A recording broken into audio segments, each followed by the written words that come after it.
back to Psalm 40 Project as I interview Chris Walkley. Next week, we will be interviewing and talking with Matt Skolton.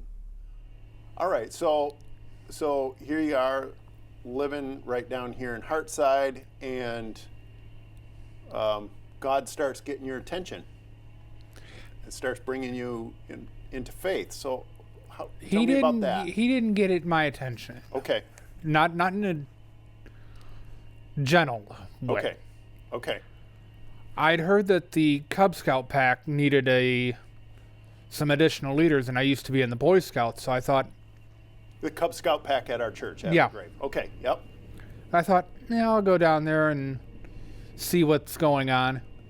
And when I walked into the church, it was... The best way I can describe it is Saul on the road to Damascus without the 3 days blindness. So...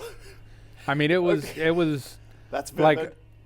like a bright spotlight was put on me, and no matter where I went, I couldn't get away from it.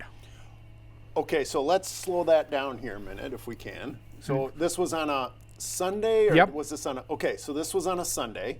Who brought you to I the just grave? walked into... You just walked in because you had heard about that. Okay. And had you talked to anybody when you saw this, when this light sort of shone, or... I ended up talking to Pastor Bob, Okay. because I was sitting not 5 foot from one of the doorways, and that door could have been 500 miles for all I knew. Say more about that. What does that mean? You weren't able to move, or what? I couldn't get to the door. There was something that was holding me back. Okay. All right. So you stayed for that whole service Yep. on that Sunday. Do I remember what the service was about? No. Yeah. Okay. Because I was crying most of the time, and Pastor Bob was sitting next to me, talking to me. So what brought you back the next week, or the next time that you came to LaGrave? How did God keep bringing you back? I felt an overwhelming force to get to the church. Okay. All right. So since you've been at LaGrave, since that first Paul and road to Damascus experience, how has God been doing faith formation in you since that time? I'm taking part in a Bible study that you're putting on. Yeah. We're going through a semi-leadership course. Right now. Yep. Before that, say a little bit about that. Before the book study we're doing, we studied the Gospel of Mark. For 2 years. For 2 years. And why did it take us 2 years to study one gospel? Because me and another guy that goes to that Bible study, we tend to two-track quite a bit. Yes.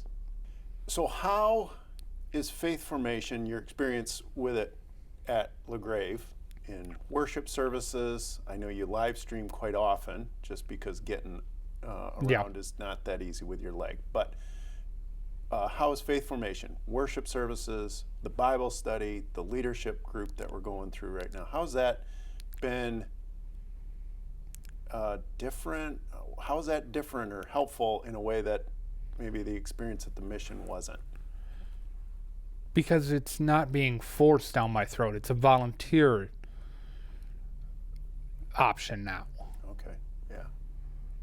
And as much as I hate to say it,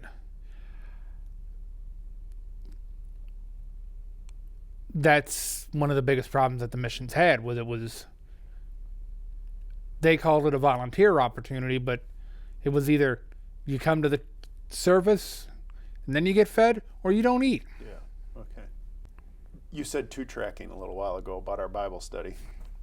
Say a little bit about, for those who maybe are watching and don't know what that means to two-track. What does two-tracking look like when we're studying a Bible? Well, we'll find a topic or something, and this other guy and I will take it and we'll look up other verses related to it. which slows down progression a lot. That's right. But usually we make a pretty good point when we do it.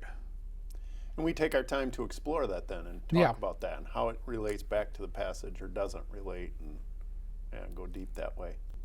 LaGrave's been in Hartside neighborhood for years, many years. I think we're always seeking to be good neighbors and trying to come alongside folks who live in this neighborhood. Do you have advice for us about how we can help people who live in Hartside in their faith formation? Because I think in some ways, Hartside neighborhood is one of the most evangelized neighborhoods in Grand Rapids.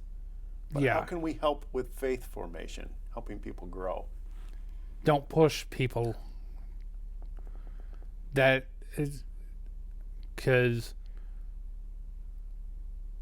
that's the simplest way to put it is don't push people.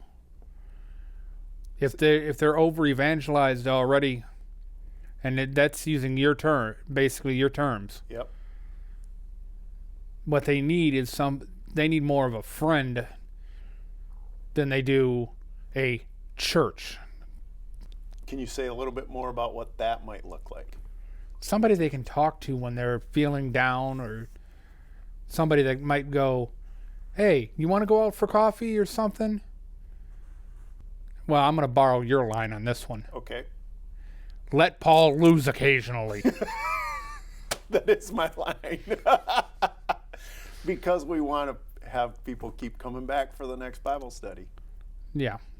We can let them explore. All right. So this was not on our question list. Okay. Would you be willing to tell us what it was like the day that you stood up at LaGrave and made your profession of faith? I think it was on an Easter Sunday. Yes, it was. It was probably one of the scariest things I've done in a long time. And we had talked about it, and you gave me a way to escape if it got too much for me. Yep. But thankfully, I didn't have to. Oh, you hung in there. Well, Chris, thanks for talking with me in front of the cameras and for our congregation. We're glad you're part of LaGrave Church. I'm glad to be part of the church.